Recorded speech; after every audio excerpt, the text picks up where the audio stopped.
उसको खोलो, उसको खोलो। और बाहर वाला भी दरवाजा खोलो। चल रहा है ना? बहुत गर्मी। अरे। हाँ। हाँ चल रहा है तब ठीक है। काहे कि टेम्परेचर बाहर का है 42। लगता है जैसलमेर में है। कहाँ तक पहुंचे थे बताइएगा? इंडोक्राइनोलॉजी तक। थोड़ा सा ध्यान दीजिएगा। एक बार हम लोग 5 से 7 मिनट में रिव्यू लगा लेते हैं। रिव्यू थोड़ा सा देखिएगा। रिव्यू में हम लोग बात किए थे।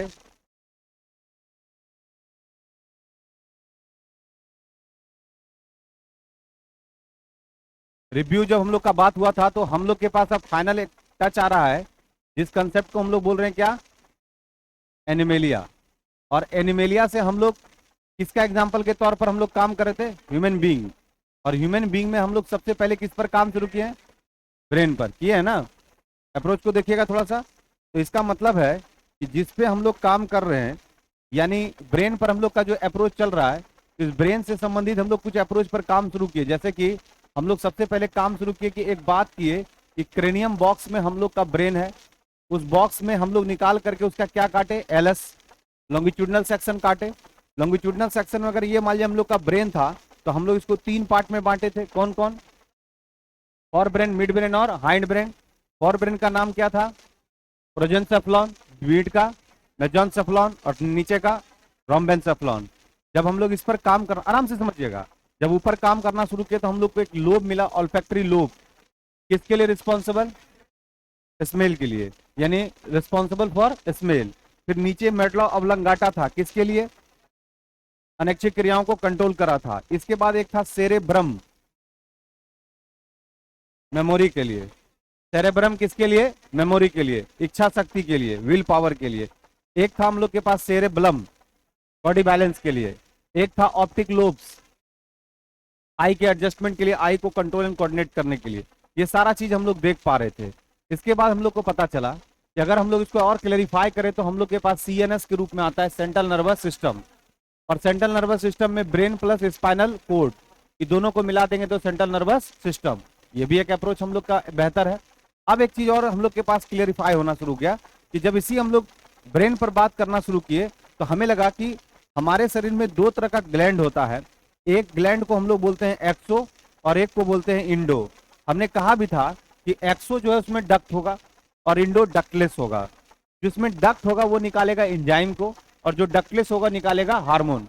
हार्मोन का काम हमारे बॉडी में कंट्रोल एंड कोऑर्डिनेशन का, और जबकि एंजाइम किसी चीज के रैपिड एक्शन को तेज करता है। यही कर रहा था। फिर हम लोग बात किए कि अच्छा ये दोनों का कुछ ना कुछ कंबाइंड अप्रोच हम लोग के पास होगा। तो जब कंबाइंड अप्रोच पर हम लोग काम करना शुरू किए तो पता चला कि लीवर जो है ये सबसे बड़ा ग्लैंड हम लोग के बॉडी में है। जो कैसा ग्लैंड है? एक्सोक्राइन। कुछ एक्सोक्राइन ग्लैंड पर हम लोग बात किए, जैसे मायोबियन ग्लैंड जिससे आंसू निकलता है, लैक्रिमल ग्लैंड जैसे स्वेट ग्लैंड, नहीं बात किए थे? ये सब बात किए थे। इसके अलावा मेमोरी ग्लैंड जिससे मिल्क का सेक्रेशन होता है, ये सारे चीज पर बात किए। अब हम लोग को ये दोनों को मिला के एक आइडेंटिफाइंग स्पेशल सिक्योरिटीज पर बात करना है कि भाई कुछ खास बात है जो जीके टाइप का क्वेश्चन पूछता है। क्योंकि देखिए याद रखिएगा कि जीएस के अंतर्गत बायो सेक्शन पर हम लोग क्या करते हैं? अप्रोच। लेकिन जनरल नॉलेज टाइप का हम लोग के पास एक अप्रोच यह भी होना चाहिए कि कभी कभी बड़ा छोटा कंबाइंड कंजुगेशन ऐसा करके क्वेश्चन पूछता है, तो ऐसे क्वेश्चन को हम लोग को एक जगह इकट्ठा कर लेना चाहिए। एक बॉक्स में लिखिएगा, बॉक्स बना करके स्पेशल फैक्ट्स में लिखिएगा। Largest gland in human body, मानव शरीर का सबसे बड़ा ग्लैंड। लार्जेस्ट ग्लैंड,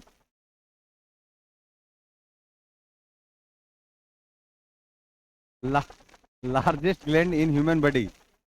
हाँ ठीक है, तो रहने दो। कभी अभी गर्मी से सब होता है। Largest gland in human body, मानव शरीर का सबसे बड़ा ग्लैंड। देखिएगा एरो देखिए, लीवर। लीवर इंडोक्राइन नहीं, लीवर। लीवर मतलब सीधा लिखना है, ना एक्सोक्राइन ना इंडोक्राइन, बोथ। मतलब सबसे बड़ा ग्लैंड पूछेगा लीवर। फिर लिखिएगा नेक्स्ट, मानव शरीर का, मानव ह्यूमन बीइंग का सबसे बड़ा एक्सोक्राइन ग्लैंड। अब बताइए।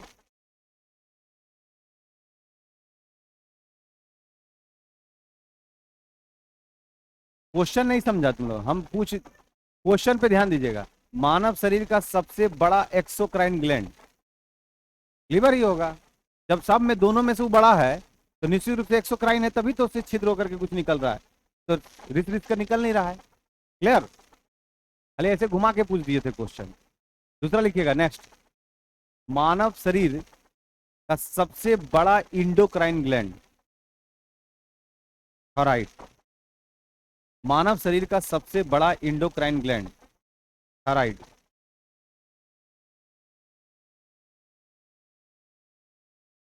ठीक है, मानव शरीर का सबसे बड़ा इंडोक्राइन ग्लैंड थायराइड। फिर लिखिएगा, मानव शरीर का वह ग्लैंड जो मिक्स्ड ग्लैंड का उदाहरण है। मिक्स्ड, बहुत अच्छा, पेनक्रियाज। मिक्स्ड, मानव शरीर का वह ग्लैंड जो किसका उदाहरण है? मिक्स्ड ग्लैंड का। मानव शरीर का वह ग्लैंड जो किसका उदाहरण है? मिक्स्ड ग्लैंड का। मिक्स्ड मतलब एक्सोक्राइन और इंडोक्राइन बोथ। थोड़ा सा समझिएगा, आगे इस पर हम लोग और काम करेंगे, लेकिन समझिएगा कि मिक्स्ड ग्लैंड का मतलब होता है मिक्स्ड। मिक्स्ड मतलब मिश्रित। मिश्रित ग्लैंड वो है जिसमें इंडो भी है और प्लस क्या है? एक्सो भी है। इसका मतलब है कि अगर इंडो है तो इंडो किसका सेक्रेशन कर पाएगा? हार्मोन का? नहीं, इंडो किसका करेगा? हार्मोन का। और एक्सो है तो किसका करेगा? एंजाइम का। तो इसका मतलब है कि अगर अगर मिस ग्लैंड में अगर हम लोग एग्जाम्पल के तौर पर लेते हैं, एग्जाम्पल के तौर पर लेते हैं किसको? पेनक्रियाज। किसको लेते हैं? पेनक्रियाज को। तो ध्यान रखिएगा, पेनक्रियाज किसका उदाहरण है? मिक्स्ड का। यानी इसका मतलब ये हार्मोन भी निकालेगा और ये क्या निकालेगा? एंजाइम। तो अगर आप पेनक्रियाज के बारे में बोलें तो इसका मतलब सीधा बोलिएगा कि सर इसमें एंजाइम भी निकलता है और हार्मोन भी निकलता है। अब जानना चाहेंगे कि सर इसका पोजीशन कैसे है, तो अगर हम लोग के पास ये पोजीशन है तो ध्यान रखिएगा मात्र 2% जो है, 2% पार्ट ही इंडो है। कैसा है? इंडो। यानी 2% पार्ट इंडो है। इंडो मतलब ये इसमें से हार्मोन निकलेगा और बाकी जो ये जो 98% पार्ट है वो क्या है? एक्सो है। यानी इधर वाला पार्ट क्या निकालेगा? एंजाइम। तो जैसे इसको हम लोग क्लेरिफाई करें कि ये जो 2% पार्ट है, इस पार्ट में इसका जो स्ट्रक्चर होता है ये इस तरह का बना हुआ रहता है। इस स्ट्रक्चर को हम लोग बोलते हैं, इस तरह का स्ट्रक्चर बना रहता है 2% पार्ट में। इस स्ट्रक्चर को हम लोग बोलते हैं आइसोलेट्स ऑफ लैंगरहैंस। क्वेश्चन आता भी है, आइसोलेट्स ऑफ लैंगरहैंस। लैंगरहैंस की द्वीपिकाएं क्या बोलते हैं इसको? Isolates of Langerhans. यानी कितने परसेंट पार्ट में? 2%। तो कभी कभी क्या करेगा, मिस ग्लैंड का उदाहरण दे करके पेनक्रियाज का नाम हटा करके सीधा आइसोलेट्स ऑफ लैंगरहैंस का नाम दे दिया जाएगा। फिर इससे सवाल पूछा जाता है कि इस पूरे पेनक्रियाज में कितने तरह के सेल होते हैं? इसमें सेल होता है अल्फा, बीटा और डेल्टा या गामा जो बोलते हैं। इस तीनों सेल में जो बीटा सेल है वो इंसुलिन का सेक्रेशन करती है। किसका करती है? इंसुलिन। और इंसुलिन वाला पार्ट यहीं पर आइसोलेट्स ऑफ लैंगरहैंस से सेक्रेट होता है। तो इंसुलिन एक तरह का क्या है? हार्मोन है। क्या है? हार्मोन है, जो किसका मेटाबॉलिज्म में काम करता है? कार्बोहाइड्रेट का। तो इसका मतलब जो डायबिटीज है, तो डायबिटीज इंसुलिन का परसेंटेज क्या होगा? बढ़ जाएगा। अगर सॉरी, इंसुलिन का परसेंटेज क्या होगा? कम हो जाएगा। तो जब कम हो जाएगा तो मेटाबॉलिज्म ऑफ द कार्बोहाइड्रेट क्या होगा? कम हो जाएगा। तो निश्चित तौर पर यहाँ पर डायबिटीज जैसे सिस्टम को देखने को मिल सकता है। तो ये सारा चीज का उदाहरण किसमें देखने को मिल रहा है? मिक्स्ड। अब तो आप बात समझ पा रहे होंगे कि पेनक्रियाज 2% क्या है? इंडो है। और 98% क्या है? एक्सो है। तो ये जो पेनक्रियाज में ये जो 98% ये पार्ट आपको दिख रहा है, ये कहीं ना कहीं किस में मदद करेगा? पचाने में, सीधा डाइजेशन में मदद करता है। तो हम जब आगे पढ़ेंगे डाइजेशन तो देखेंगे कि एक निकलेगा पेनक्रिएटिक जूस। क्या निकलेगा? Pancreatic juice. जो पेनक्रिएटिक जूस बाइल डक्ट के साथ मिल करके एक कॉमन बाइल डक्ट का निर्माण कर लेता है। इधर लीवर भी अपना एंजाइम छोड़ा और इधर पेनक्रियाज भी छोड़ा और कॉमन बाइल डक्ट के थ्रू आना शुरू हो जाएगा। उसमें बहुत सारा ट्रिप्सिन, लाइपेज, ये सब निकलना शुरू करता है, सब डाइजेशन का काम करता है। आगे और बढ़िया बढ़िया हम लोग काम करेंगे, लेकिन अभी सिर्फ अप्रोच आपका क्लेरिफाई होना चाहिए कि अभी हम लोग बात करें किस ग्लैंड का? मिक्स्ड। मिक्स्ड मतलब एक्सो और इंडो दोनों होगा। एक्सो जहां भी निकलेगा वो किसको निकालेगा? एंजाइम। और जो इंडो होगा, जो रिस रिस कर निकलेगा, वो क्या निकालेगा? हार्मोन। हार्मोन का काम है हमारे शरीर में किसी चीज को कंट्रोल एंड कोऑर्डिनेट करने का, जबकि एंजाइम क्या करता है? उसके एक्शन को बढ़ा देता है, रैपिड कर देता है, आगे बढ़ा देता है। क्लियर?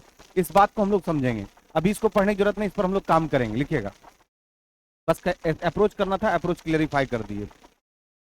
नहीं, बॉक्स अभी खुला रहेगा। लिखिएगा नेक्स्ट, लिखिएगा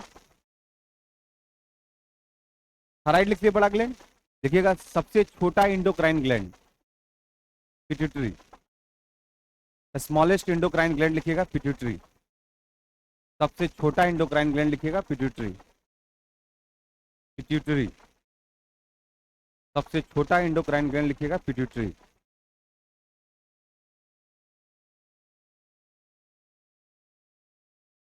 सबसे छोटा कौन सा ग्लैंड?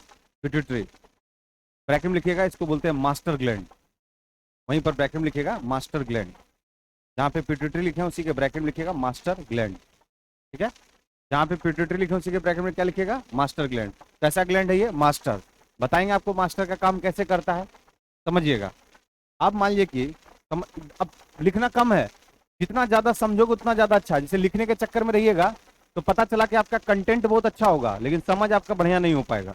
और हमेशा याद रखिएगा कि हम शुरू से आपके बोलते आ रहे हैं कि पहले कंसेप्ट कीजिए, तब फिर डिस्कशन कीजिए और बाद में इसके ऑब्जेक्टिव पे आइए। मान लीजिए कि कंटेंट अगर जुगाड़ करना है तो किसी किताब से हम लोग निकाल सकते हैं, लेकिन उसका कंसेप्ट जो है वो हम लोग किसी किताब से निकाल नहीं सकते हैं, उसको हम समझेंगे तभी बहुत बेहतर हो सकता है। अब यहाँ पे समझना है थोड़ा सा, क्योंकि बायोलॉजी है, थोड़ा सा अस्थिर होकर समझेंगे, स्टेबल होकर समझेंगे, एकदम पूरा बात क्लियर हो जाएगा। कहा गया कि जब हम ब्रेन पढ़ रहे थे तो एक चीज का पता चल गया कि सर ब्रेन ही हमारे पूरे शरीर को कंट्रोल एंड कोऑर्डिनेट कर रहा है, और ब्रेन में हम लोग का जो बॉडी है किसी ना किसी केमिकल कंपोजिशन से कंट्रोल एंड कोऑर्डिनेट हो रहा है। तो सर जो हो रहा है ना उसको हम लोग एक नाम दिए हैं, क्या सर? हार्मोन। क्या दिए हैं? हार्मोन। इसका मतलब है कि हमारा पूरा बॉडी का कंट्रोलिंग अथॉरिटी किसके पास है? हार्मोन का। अगर इम्बैलेंसिंग होता है, इधर उधर होता है, तो हमारे बॉडी के स्ट्रक्चर में क्या होगा? दिक्कत होगा। तो मतलब बोलता है कि that is the chemical composition है, और हर लोगों का हार्मोन का सेक्रेशन अलग अलग होता है, किसी में ज्यादा होगा किसी में कम होगा। जैसे हम लोग बोलते हैं कि अरे उस लड़की का जो है ना आवाज लड़के की तरह हो गया है, या नहीं, नॉर्मली सुनिएगा, हम बोलते हैं उस लड़के का आवाज लड़की की तरह हो गया है। दोनों मायने में रखिएगा, पहला वाला बोले तो ज्यादा अच्छा लगा, दूसरा वाला भी सुनिए। उस लड़के का आवाज लड़की की तरह हो गया, या उस लड़के का एक्टिविटी लड़की की तरह हो गया है, जो भी हो, या उस लड़की का एक्टिविटीज लड़के की तरह हो गया है। तो उस लड़की का एक्टिविटीज लड़के की तरह हो गया, उस लड़के का एक्टिविटीज लड़की की तरह हो गया, इसमें उस लड़का का दोष और उस लड़की का दोष नहीं, it is the imbalancing of the hormone. समझिएगा बात को। हम लोग क्या करते हैं उस पर डिस्कस करने लगते हैं। हम लोग के साथ भी बहुत ऐसा लड़का था जो एक बार कहीं टोक दिया था फिर दूसरे टाइप का लगता था, मतलब उसका स्टाइल में हल्का सा फेमिनिन कैरेक्टर आ जा रहा था। कुछ बोला ना जैसे कुछ बोला तो वो डेवलप होता। और प्लस क्या था ना कि कुछ कुछ में थोड़ा सा लड़की का एटीट्यूड भी आ जाता है, तो हम लोग उसमें थोड़ा सा, जिसमें जो मेल कैरेक्टर के लोग उसमें थोड़ा सा उसको सेम सेम सेक्सुअल ऑर्डर में उसको थोड़ा सा अकबकाहट होता है। आप ही को कोई लड़का लड़की का अंदाज में बुलाएगा तो आप बोलेगा अबरी दोबारा मत बुलाना पागल ऐसा, समझ रहे ना? मतलब ये आप ही समझ सकते हैं, जो कि बहुत ज्यादा चीज बताएंगे तो दिक्कत हो जाएगा। समझ रहे हो बात को कि नहीं? मान लीजिए कि हम जो किसी से एक्सपेक्ट कर रहे हैं जिन बातों का, उस एस्पेक्ट से डिफरेंट आइडियोलॉजी आएगा तो हमको थोड़ा सा बुरा लगता है।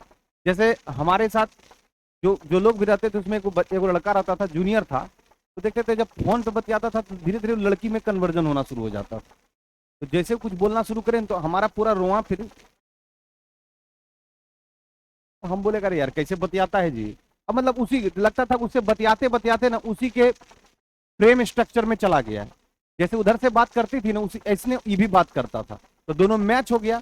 तो हमको लगता था किसी एंगल से नहीं कि लड़का लड़का मतलब होता है सीधा सीधा बात कर रहा है, गुलियाने लगा वो, नहीं समझे, गोल गोल बतिया रहा था। तो वही गुलियाने वाला बात से हम लोग को थोड़ा सा ऑकवर्ड फीलिंग हो रहा था। तो होता है कि कभी कभी जैसे जैसे एक और चीज देखिएगा कि शादी विवाह में कुछ ऐसा लड़का रहेगा जो आपके अपने ग्रुप में रहेगा और पूरा बिंदास सब जगह घूमेगा, और कुछ ऐसा लड़का रहेगा जहां लेडीज बैठेगा वहीं घुस के बैठा रहेगा। उसको और उसको दूसरा लड़का देखना पसंद नहीं करता है। देखेगा ना जहां चार महिलाएं काम करे वहां जाके सजेशन देना शुरू कर देगा, और धीरे धीरे सजेशन देने देने उस काम में शामिल भी हो जाएगा, और शामिल होकर वहां अपना पूरा गप फैलाएगा। तो बाहर का जो 5 लड़का था जो अपना अलग ग्रुप बनाकर रह रहा था, उसको एक बार देखना पसंद नहीं करता है। उसको 2-3 बार बुलाया, थ्रेटनिंग दे दिया, कहे सुन हम लोग के साथ कहना रहता है जी, आपके साथ क्या रहेंगे, कहते यहाँ क्या घुस के रहता बक। मतलब ऑकवर्ड फीलिंग, ऐसा हम लोग शादी विवाह में 2-3 को टारगेट करते थे, तो बाद में नहीं मानता था तो मुझप्पो बोरा उड़ा के दिया जाता था, अपने ठीक हो जाता था। हाँ, और बर्दाश्त नहीं होगा। आप 10 लड़का एक साथ हैं, एगो घुसकल है उधर, उसको जब देखते थे तो लगता था इसको छोड़ना नहीं, तोप से उड़ा देना है। तो याद रखिएगा, उसको बोलते हैं दैट इज द एक्टिविटीज, और ये activities total control and coordination किससे हो रहा है? हार्मोन से। तो हम लोग पहले गलत सोचते थे, सब हार्मोन का दोष है। किसका दोष है? हार्मोन। तो अब यहाँ पर ब्रेन में हम लोग के पास एक ग्लैंड आएगा, कौन सा? पिट्यूटरी। इसका नाम है मास्टर। क्या नाम है? मास्टर। मास्टर का काम होता है कंट्रोल एंड कोऑर्डिनेट करना। मास्टर का काम क्या है? Control and coordinate. तो बोलता है भाई पिट्यूटरी क्या करती है? बोला पिट्यूटरी खुद नहीं करती है, करवाती है। क्लियर हो गया? पिट्यूटरी खुद काम नहीं करती है, करवाती है, और जो करवाता है वो दैट इज अ मास्टर है। वो क्या है? मास्टर। बोला क्या करता है भाई? बोला पिट्यूटरी निकालती है अपने तरफ से TSH, नाम है थायराइड स्टिमुलेटिंग हार्मोन, और थायराइड स्टिमुलेटिंग हार्मोन को निकाल के थायराइड को एक्टिवेट करा देती है कि रुको अपना निकालना शुरू करो, थायरोक्सिन। फिर यही पिट्यूटरी निकालती है GTH, gonadotropic hormone, sex hormone को एक्टिवेट करती है कि अपना तुम सेक्स हार्मोन निकालना शुरू करो। ये कौन कर रहा है? पिट्यूटरी। ये पिट्यूटरी जो है निकालती है GH, ग्रोथ हार्मोन, और इसको निकाल करके दूसरे को एक्टिवेट करती है कि अपने में सोमेटोट्रोपिक हार्मोन को निकालना शुरू करो। फिर यही जो पिट्यूटरी है, टाइम टू टाइम जब इसको मिलता है जगह, तो ये अपना एक टारगेट हार्मोन को देती है, और टारगेट ऑर्गन के पास जाकर उसको एक्टिवेट करती है कि जल्दी से अपना हार्मोन निकालना शुरू करो। ये बात बोला है कौन? पिट्यूटरी। तो मास्टर कौन हो गया? पिट्यूटरी। मास्टर कौन हो गया? पिट्यूटरी। यानी पिट्यूटरी टारगेट दे रहा है, किडनी को टारगेट दे रहा है कि आप अपना हार्मोन निकालिए जल्दी। थायराइड को जाके क्या दे रहा है? टारगेट, अपना हार्मोन निकालिए। सेक्स हार्मोन को टारगेट दे रहा है कि अपना हार्मोन निकालिए। ये सब कौन बैठ के करवा रहा है? पिट्यूटरी। और ये सबसे छोटा भी है, सबसे छोटा है, लेकिन मास्टर का रोल अदा कर रहा है। इसका मतलब है कि पिट्यूटरी का काम है time to time target hormone भेज करके किसी ऑर्गन को एक्टिवेट करना, और फिर वो ऑर्गन अपना एक्चुअल हार्मोन को सेक्रेट करता है। अब क्लियर हो गया? तो इसका मतलब टारगेटेड हार्मोन कौन है? पिट्यूटरी। ये सब क्या है? Target hormone. जैसे मान लिया कि एक निकालेगा, एक बहुत अच्छा नाम है ACTH, इसको बोलते हैं एड्रेनोकॉर्टिकोट्रॉपिक हार्मोन। क्या नाम है? ACTH, adrenocorticotropic hormone. ये जाता है और किडनी के पास जाकर के इसको एक्टिवेट करता है कि जल्दी निकालिए। तो बोलता है क्या निकाले? मेरे पास कॉर्टेक्स और मेडुला है, कॉर्टेक्स मेरा अलग हार्मोन निकालता है और मेडुला अलग निकालता है। बोला जो सबसे ज्यादा एक्टिवेट है उसको निकाल के जल्दी से कंट्रोल एंड कोऑर्डिनेट कीजिए ताकि बॉडी का डिमांड फुलफिल हो जाए। तो ACTH क्या है? मैसेंजर है। किसका मैसेंजर? पिट्यूटरी का। आई मैसेंजर मैसेज किसको किया? किडनी को। किडनी अपना काम क्या किया? शुरू कर दिया। तो इसका मतलब है कि ये मैसेज के थ्रू कराता है, जो ये सब काम करवाता है वो मास्टर है। ये सब कैसा हार्मोन है? टारगेट हार्मोन है। और टारगेट किसको किया? किडनी को। तो इसी तरह टाइम टू टाइम अपने टारगेट हार्मोन को निकाल करके ऑर्गन को एक्टिवेट करता है, और ऑर्गन को सेक्रेट करने के लिए क्या करता है? उसको डायरेक्शन देता है कि इतना जल्दी से निकालिए ताकि बॉडी को ये सब जरूरत है। तो ये सब कौन करेगा? पिट्यूटरी। अब इसलिए मास्टर नाम है। क्लियर हो गया? देखिएगा, समझ पा रहे हैं? तो थोड़ा सा लेवल ऊपर है, लेवल थोड़ा सा ऊपर संभाल के पढ़ लोगे तो बायोलॉजी में जीवन में कभी दिक्कत नहीं होने जा रहा है। तुम्हारे और PMCH पार्ट 1 में जो लड़का पढ़ रहा है फर्क नहीं होने देंगे। अगर फर्क हो गया, अगर वो भी कभी भेटा जाए तो शुरू हो जाना, उसको लगेगा कि तुम 1 साल पढ़ के छोड़ दिया है। क्लियर? तो बढ़िया से एकदम पढ़ना है। लिखिएगा,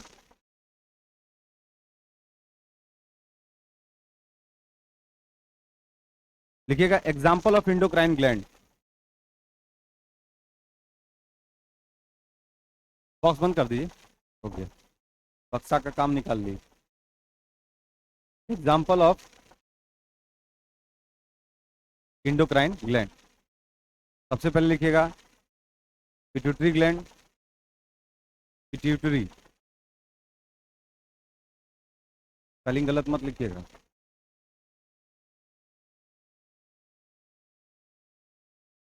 PITUTIARY, पिट्यूटरी। बहुत लोग गलती लिखा होगा, काट के सही कर लो। PITUTIARY, pituitary. जितना लोग गलती किए सही कर लीजिए। हाँ लिख लिए? पिट्यूटरी ग्लैंड पहला। दूसरा लिखिएगा थायराइड ग्लैंड। थायराइड, एकदम आराम से पढ़ना है, जबरदस्त चैप्टर हो जाएगा। थायराइड। इसके बाद लिखिएगा थायराइड के बाद लिखिएगा पाराथायराइड, पारा, पाराथायराइड। थायराइड के बाद लिखिएगा पाराथायराइड। इसके बाद लिखिएगा thymus, thymus, THYMUS, thymus, thymus. Thymus के बाद लिखिएगा एड्रेनल, थाइमस के बाद लिखिएगा एड्रेनल, एड्रेनल, ठीक है। एड्रेनल के बाद लिखिएगा पेनक्रियाज, एड्रेनल के बाद लिखिएगा पेनक्रियाज, ठीक है। ये सब कैसा ग्लैंड है? इंडोक्राइन। और सब ना कंट्रोलिंग कोऑर्डिनेशन काम करेगा, सब क्या निकालेगा? हार्मोन। और टाइम टू टाइम हार्मोन निकाल के हमारे बॉडी को क्या करेगा? बैलेंस करेगा। अब लिखिएगा टाइटल में, लिखिएगा टाइटल में पिट्यूटरी ग्लैंड,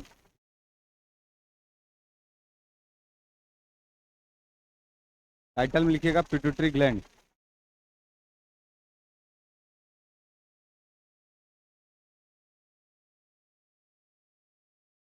लिख लिए?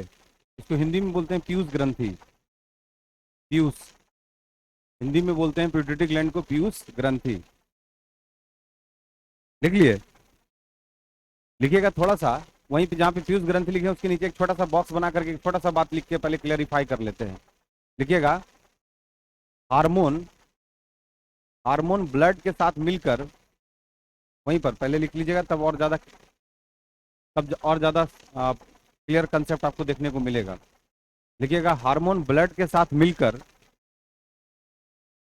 हार्मोन ब्लड के साथ मिलकर पूरे शरीर में, हार्मोन ब्लड के साथ मिलकर पूरे शरीर में कंट्रोल एंड कोऑर्डिनेशन का काम करती है। हार्मोन, लिखिएगा हार्मोन ब्लड के साथ मिलकर पूरे शरीर में कंट्रोल एंड कोऑर्डिनेशन का काम करती है, ठीक है। किसके साथ मिलकर के? ब्लड के साथ मिलकर के, क्योंकि इसका मीडियम कौन है? ब्लड।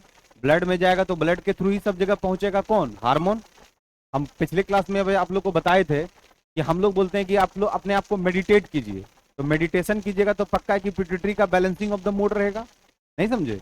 जैसे अगर हम मेडिटेट अपने आप को करते हैं, जैसे मान लिया कि आपके दिमाग में एक्टिवली कुछ टेंस सिचुएशन आ गया है, तो टेंस सिचुएशन आएगा तो पक्का है कि आपका मेंटल लेवल सोचने का जो है ना उसका एम्बेरेसिंग रहेगा, कभी अच्छा सोचेगा, कभी बुरा सोचेगा, कभी निगेटिव सोचेगा।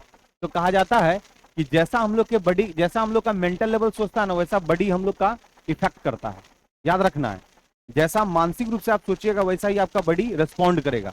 अगर निगेटिव सोचिएगा तो बॉडी भी रिस्पॉन्ड कैसा करेगा? निगेटिव। और अगर पॉजिटिव सोचिएगा तो बॉडी भी रिस्पॉन्ड कैसा करेगा? पॉजिटिव।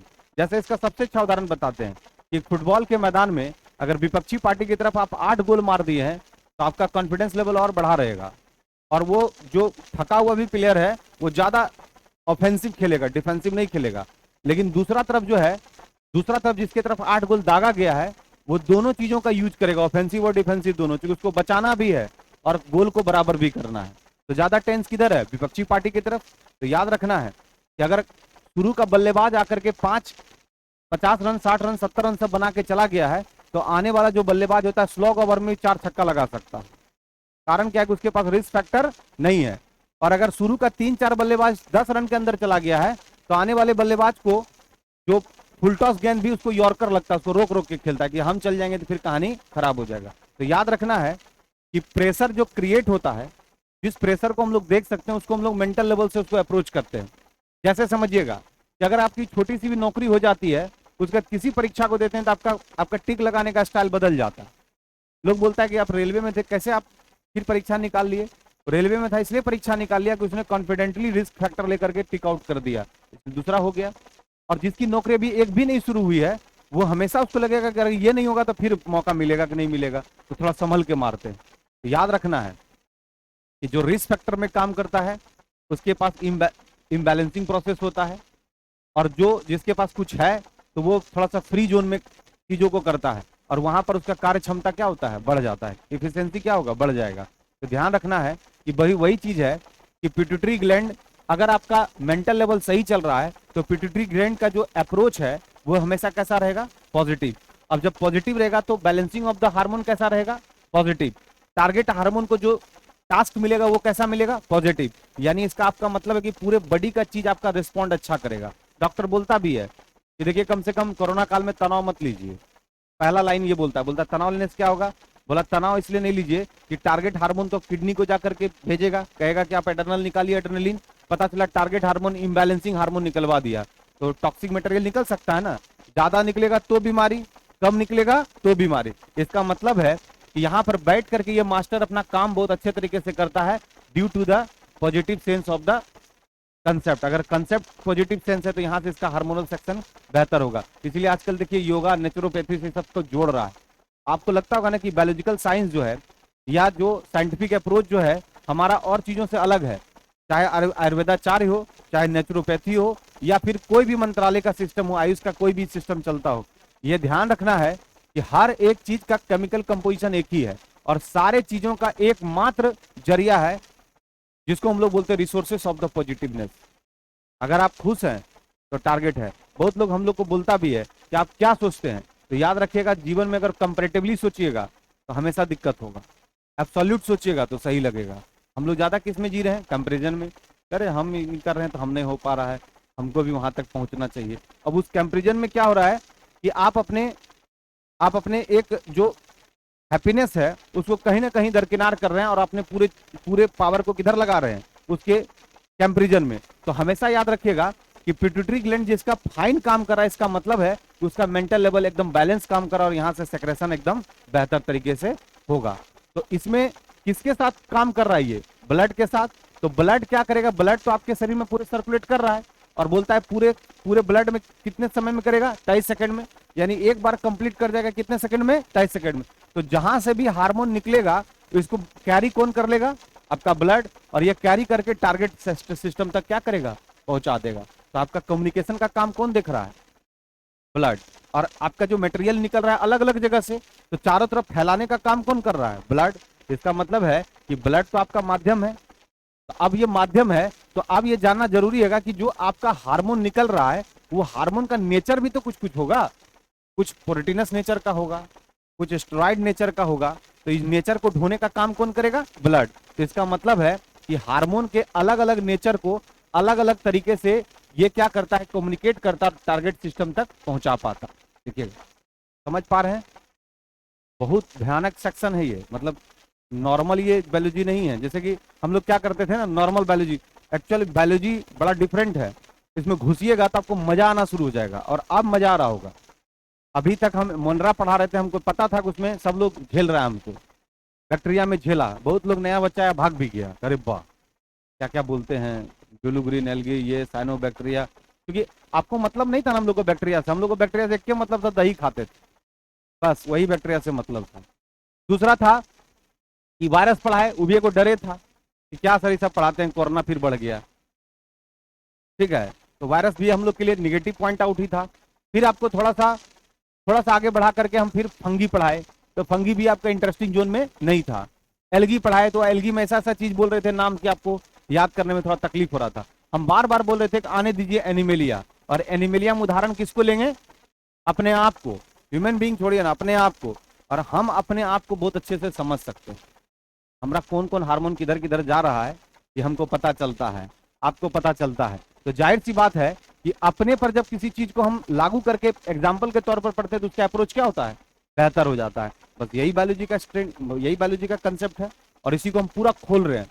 बस आपको क्या करना है, बस इसमें घुसते चल जाना है और देखिएगा कि फिर क्वेश्चन एकदम पूरा समझ में आएगा और क्वेश्चन रटने का जरूरत नहीं पड़ेगा। अगर 4 ऑप्शन देगा हम दावा करते हैं कि आप समझ पाएंगे कि किस पे टिक लगाना है। कारण क्या है कि आपका कंसेप्ट एकदम साफ साफ कर रहे हैं, क्लियर। तो देखिएगा अब हम किस पर बात करने जा रहे हैं, पिट्यूटरी ब्लड किसको कैरी करेगा, हार्मोन को। तो हार्मोन का नेचर अलग अलग रहेगा ना, कुछ अलग नेचर का कुछ अलग नेचर करेगा। लिखिएगा थोड़ा सा, लिखिएगा, हाँ अभी बॉक्स में ही लिखना है। लिखिएगा hormone, hormone proteins nature, hormone जो है proteins nature.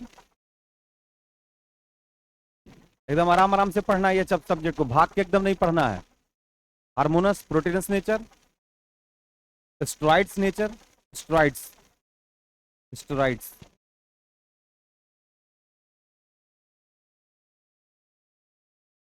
Steroids, proteins nature, steroids nature और कार्बोहाइड्रेट नेचर, और कार्बोहाइड्रेट नेचर में, और कार्बोहाइड्रेट नेचर में प्रोटीनस नेचर, कार्बोहाइड्रेट नेचर और स्टेरॉइड नेचर में पाया जाता है। अब मान लिया कि यहाँ पर आपको चेंज करके थोड़ा सा आपको फंसाने का कोशिश करेगा, जैसे प्रोटीनस नेचर के बदले में लिख देगा कि एमिनो एसिड्स का नेचर होगा। सही है गलत?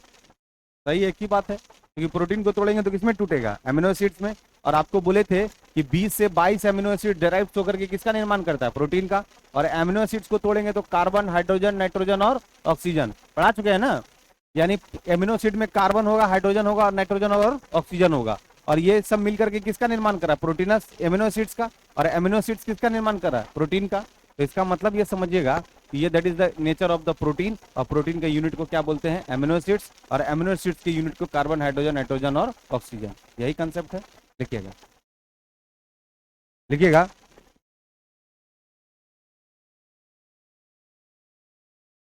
पोजीशन, हाँ बॉक्स बंद कर दीजिए और लिखिएगा पोजीशन ऑफ पिट्यूटरी ग्लैंड, या सिचुएशन ऑफ पिट्यूटरी ग्लैंड, या absolute location of the pituitary gland. जो लिखना है लिखिए, position of pituitary gland, absolute location of the pituitary gland, या situation of the pituitary gland. ठीक है,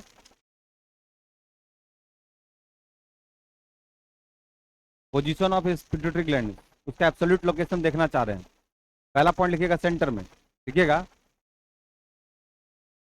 यह स्कल के, हाँ खोपड़ी के, स्कल के sphenoid bone, skull skull skull के स्फेनॉइड,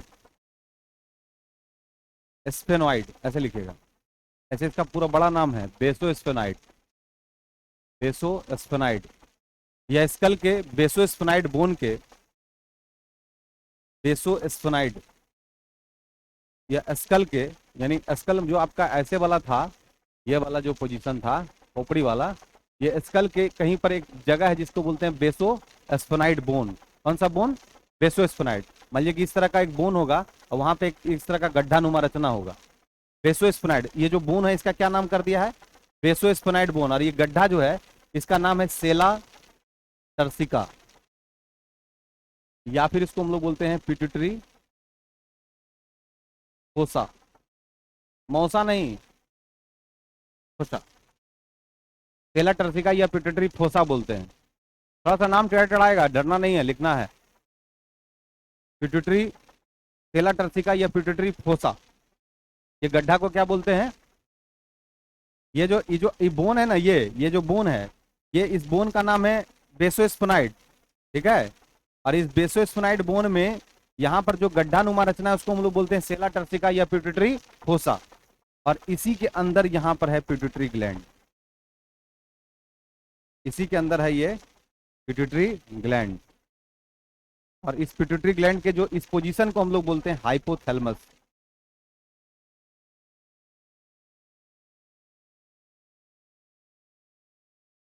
हाइपोथैलेमस,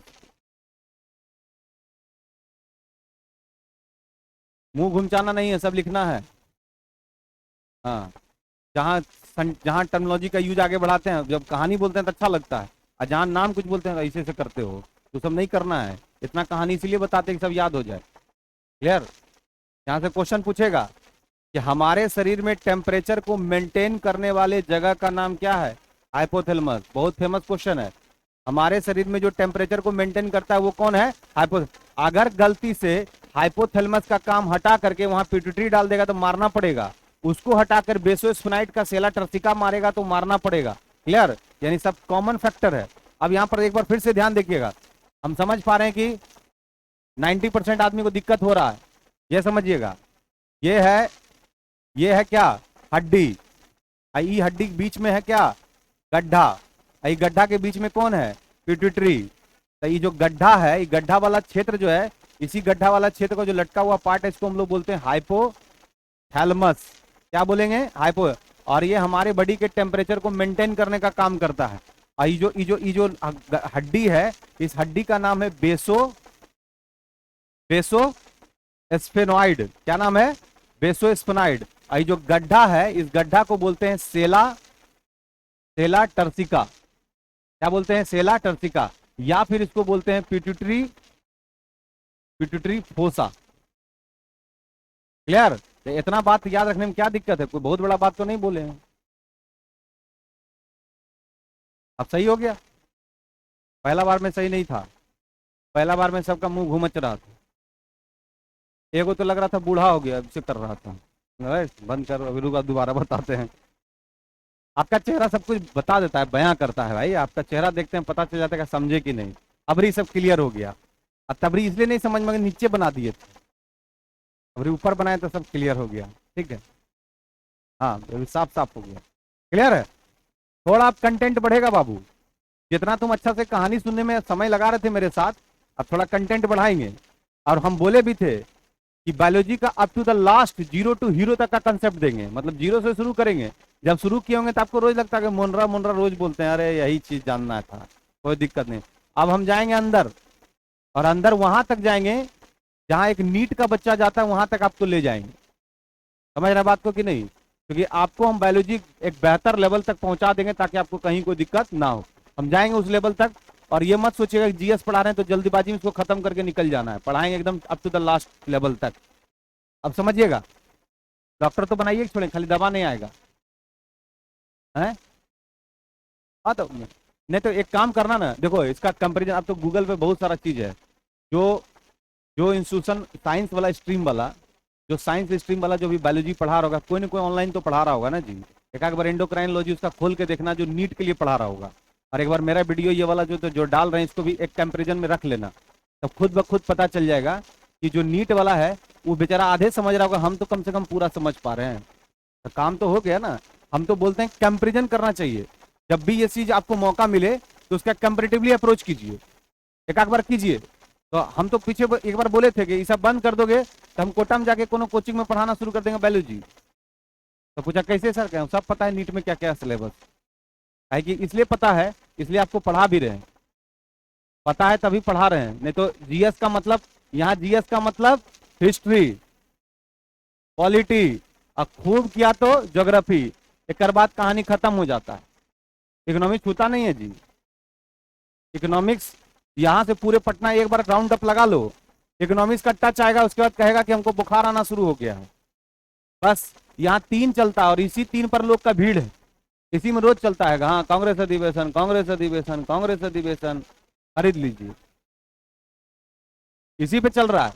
और जितना जितना यहाँ लोगों के पास 4000 5000 भीड़ है क्लास में, उस सब बच्चा का लेवल गिरा हुआ है और यही 3 चीज पढ़ने में अपना पूरा टाइम पास कर रहा है।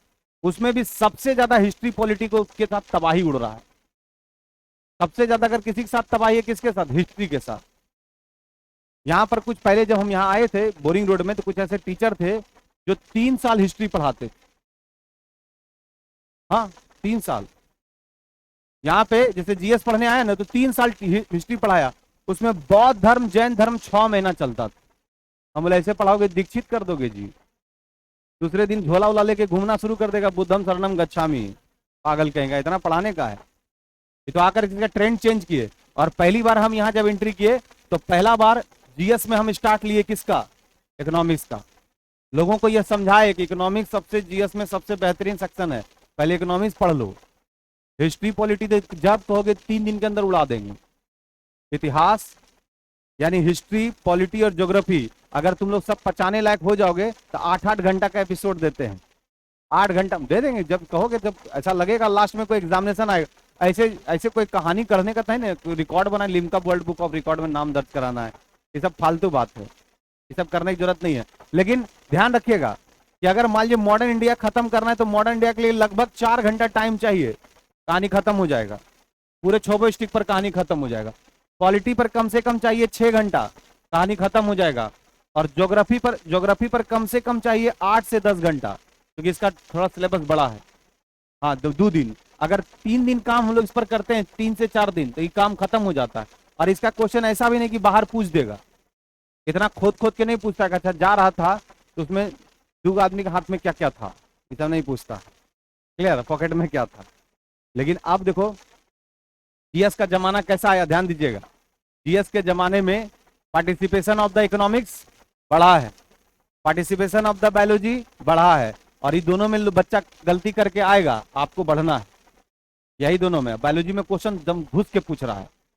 पहले पहले क्या था ना, पहले माइटोकॉन्ड्रिया लाइसोसोम तक कहानी चलता था, आप जाके पेरेन्काइमस टिश्यू में घुस के क्वेश्चन पूछ रहा है, समझ रहे ना बात को। इसलिए हमसे पूछिएगा ना, अगर हमसे फाइनली पूछेगा कि सर जीएस के लिए कौन कौन सेक्शन अच्छा कर लें, हम पहला आपको बताएंगे कि पहला अगर ठीक करना है तो पहले इकोनॉमिक्स ठीक कर लो, दूसरा साइंस में कौन कर लो, बायोलॉजी, तीसरा कर लो पॉलिटी, कौन कर लो, पॉलिटी, और चौथा कर लो मॉडर्न इंडिया। इसके बाद नहीं हो पढ़ोगे तो काम चलेगा।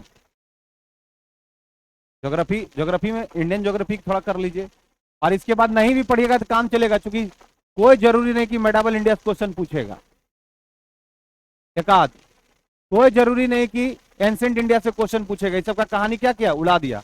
और सबसे आपके जीवन में महत्वपूर्ण है 20 से 25 क्वेश्चन करंट, इसका पार्टिसिपेशन बढ़ा है। और static GK, static GK, static GK पर तो काम कर रहे हैं, अब उसका आपको तकलीफ नहीं होने देंगे। स्टैटिक जीके लिख रहे हैं, और स्टैटिक जीके लिख करके काम आपका फाइनलाइज कर देंगे। ज्यादा से ज्यादा 100, ज्यादा से ज्यादा 100 से 120 पन्ना जाएगा, 100 से 120 पन्ना में पूरा बात आ जाएगा।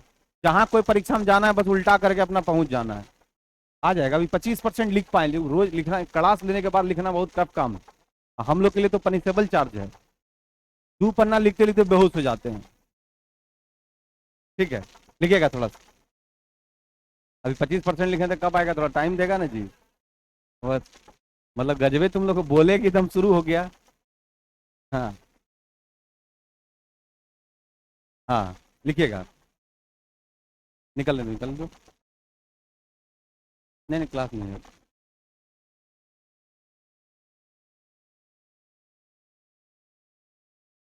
लिखिएगा, कौन से बोन में है, स्पोनाइड बोन में, स्कल के स्पोनाइड बोन में है। और गड्ढे का नाम क्या है, सेला टर्सिका, अभी तुरंत बताया। और क्या नाम है, पिट्यूटरी फोसा। लिखिएगा लगभग 0.6 ग्राम का, 0.5 से 0.6, नीचे नीचे 0.5 टू 0.6 ग्राम, लगभग 0.5 से 0.6 ग्राम का,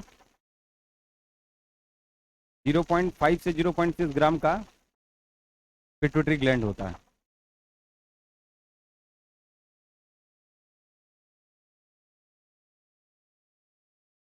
जो ब्रेन के बेस से लटका हुआ होता है, जो ब्रेन के बेस से लटका हुआ होता है, ब्रेन के बेस से लटका हुआ होता है, जो ब्रेन के बेस से लटका हुआ होता है, और इस लटके हुए भाग को बोलते हैं इनफंडीबुलम। हम जान रहे हैं थोड़ा नया नया नाम आपके पास आ रहा है, वो ऑप्शन भी नहीं है मेरे पास। इस ब्रेस के बेस से लटके हुए भाग को बोलते हैं इनफंडीबुलम, इनफंडीबुलम, बेस के लटके हुए भाग को बोलते हैं इनफंडीबुलम, इनफंडीबुलम। लिख लिए, लिखिएगा। पिट्यूटरी ग्लैंड को हाइपोथैलेमस भी कहा जाता है, पिट्यूटरी ग्लैंड को हाइपोथैलेमस भी कहा जाता है, अभी तुरंत बताए थे। पिट्यूटरी ग्लैंड को हाइपोथैलेमस भी कहा जाता है, क्योंकि एरिया ही पूरा हाइपोथैलेमस का है। जहां पे पिट्यूटरी ग्लैंड शिफ्ट है उस एरिया को क्या बोलते हैं, हाइपोथैलेमस। तो बोलिए, लिखिएगा ब्रैकेट में, यह ताप नियंत्रण का केंद्र होता है, टेम्परेचर कंट्रोल का सेंटर होता है, यह ताप नियंत्रण का केंद्र होता है, यह ताप नियंत्रण का केंद्र होता है। यह जो है ताप नियंत्रण का, टेम्परेचर कंट्रोल का सेंटर होता है। क्लियर है, कोई दिक्कत, अब समझ में आ गया ना।